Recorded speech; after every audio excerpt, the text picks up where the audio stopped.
bit hot out here in Australia. It's very hot today, so I've got the fan in the background, which may explain why the pages are moving a little bit and why you may hear some little background fan noise. Hopefully nothing too loud. So anyway, I'm going to do a new page in my Delusions journal. This is the small version, and I'm going to just pick some colors that I feel like playing with, really. Nothing too dramatic. Maybe a little bit of light green, a bit of mauve. I'm thinking a little bit of light blue turquoisey colors in the background, and then we'll just see. Let's just paint a little bit of those three colors on those whole pages and then see how we go after that.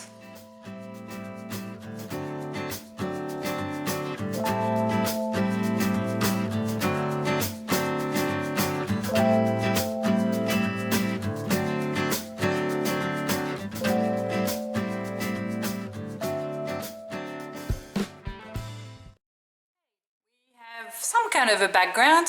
As you can see, nothing exciting yet, and no pressure either. Just spread some color around and make sure you leave some of your finger marks on there. It just adds some texture. Don't try to do very neat patches of color. That's not the point. You just want to have fun with it.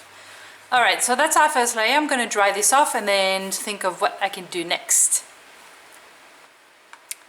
Okay, next I'm going to grab some stencils and maybe add a little bit of texture with different colors on here. And I'm going to flip through my stencil, my small stencil collection.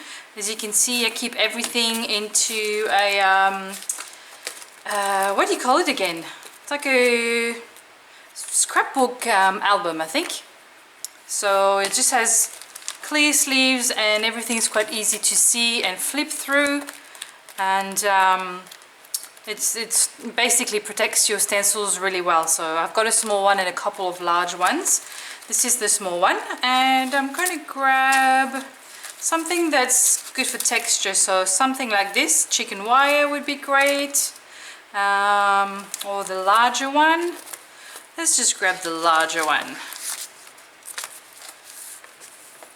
Then I'm going to grab a little makeup sponge.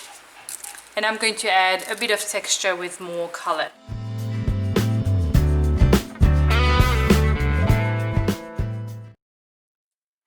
I'm going to use another stencil. Let's see what could be good.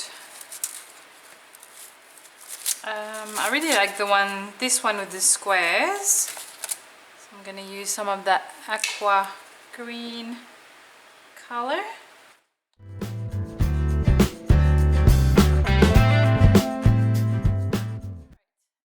Dry now, so I've decided to add a bit more texture, and this time with this stamp and some ink. I'm going to use the royal purple ink because it's a dark color, but it's not as harsh as a black ink basically. So it's dark without being too strong. So this is what I'm going to use, and since I already have some purpley blue colors in the background, it will also sort of match. I think I'm going to use one of my hand-carved stamps. Let me just grab everything. Sorry about the noise. It's just my little collection of stamps here that I've hand-carved. If you haven't tried it, definitely give this a go. It's really fun and it's a great skill to have for any mixed media artist. I teach a beginner workshop that you can find on my website, so do have a look if you're interested in learning this skill. And let's see, so I've gone with some sort of squares and the chicken wires hexagon, so it's sort of a little sharp lines, I guess. So I'm going to break this up with something circular and rounded basically, so there's no sharp lines on this one, and I think it'll provide a good contrast. So I'm just going to stamp it straight onto my pages, just in various places and with various pressure, so it appears quite strong in some areas and quite faded in others. It creates a bit more interest basically.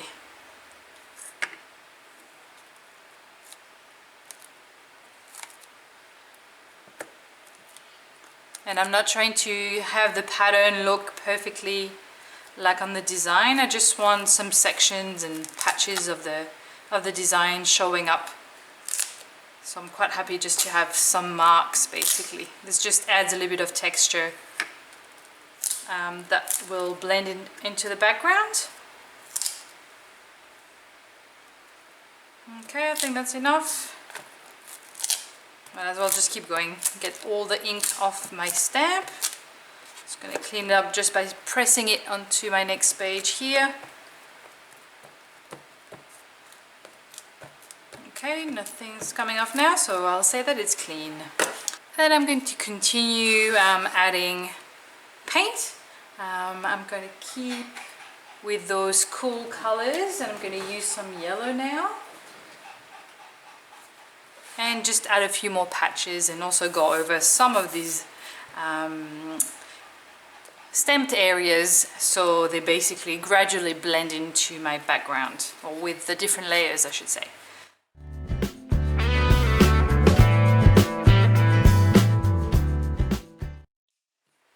Okay, so as you can see, I used the yellow mostly over the green and the blue because they're complementary, whereas the purple isn't. So if I put my yellow over the purple, it doesn't look very pretty. So instead, I'm going to use a color that is complementary to the purple, such as a pink. And then I'm going to do a few patches over that with it. So I'm not going to go with something that's too strong, just a light pink, like this one.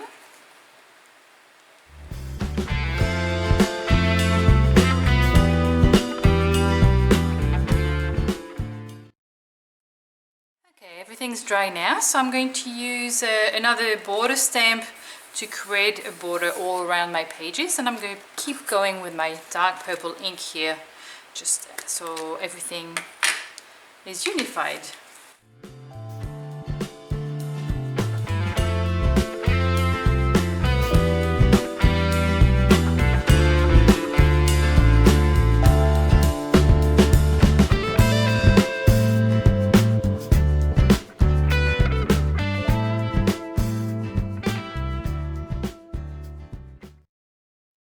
I'm going to use this big flower stencil to add a little bit of focus to my pages, and I'm going to keep using the colors I had before, but I'm going to add a little bit of white as well.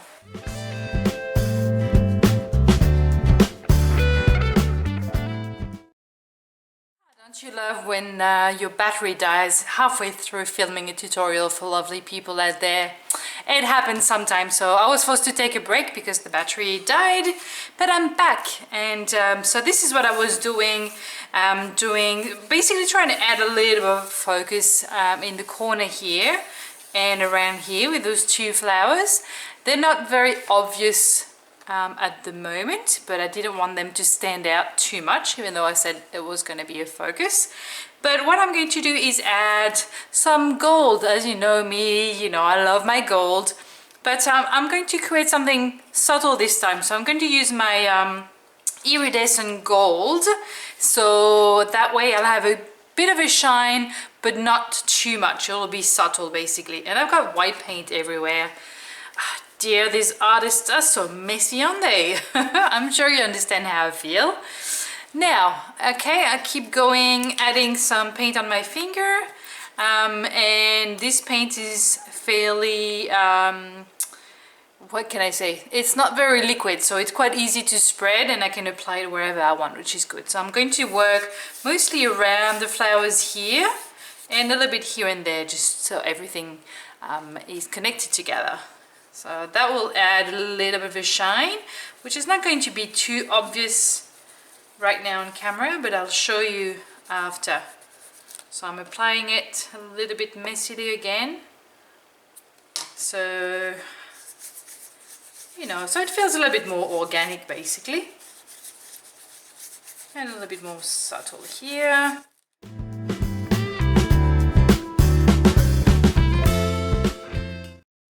I'll show you what I meant. So there's a little bit of gold around this area, and then a little bit of gold around here too. So you can see it's sort of highlighting the flowers and separating them from the background a little bit, but not too much, because you can still see through those layers, through the gold basically. I'm going to add a little bit more focus again on those flowers by adding a little bit of color around the center. I'm just going to put a little bit of white, which is right here. Those help basically your eye focus to those areas that you want to highlight, but again still staying with a subtle touch. And I'm going to add a little, why not some little sort of messy kind of patches around, just, you know, to add, I don't know, add something. Sometimes, you know, we try to explain what we're doing, but it doesn't quite make sense in words. So hopefully you know what I mean. It just feels right, basically.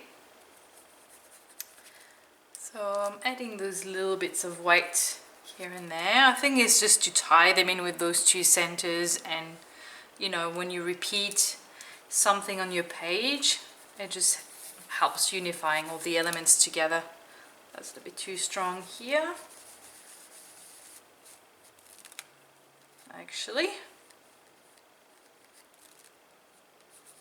And I guess I'm softening up the edges of the border that I created earlier at the same time. So different purposes, I guess.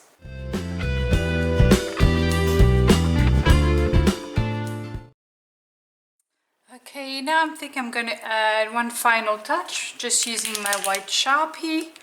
Again, sort of highlighting a little bit around the flowers and maybe the center of the flowers as well. I'm just going to do a few sort of little dots around here. They're not perfectly round, so I'm just going to be quite loose with them.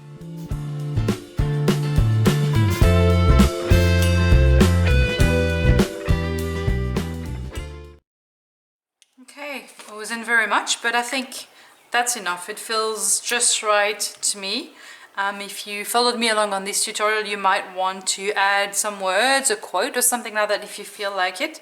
Or maybe you could even write a few journaling words in the center of the flowers or in between. It's really up to you, but I'm quite happy leaving it as it is. So I'm going to give you a little bit of a close-up so you can see and get a bit of a better idea of what I've been doing all along. And I really hope that you've enjoyed this video. If you have, make sure that you come and subscribe to my sunshine newsletter at mimibondi.com/newsletter, so you receive all my free tutorials and some inspiration and tips that I send every week. I also share articles about inspiring artists that I love and anything that I find that is useful for us mixed media artists to develop and just also have a bit of fun, basically. So I hope you've enjoyed this, and I hope to see you next time. Bye!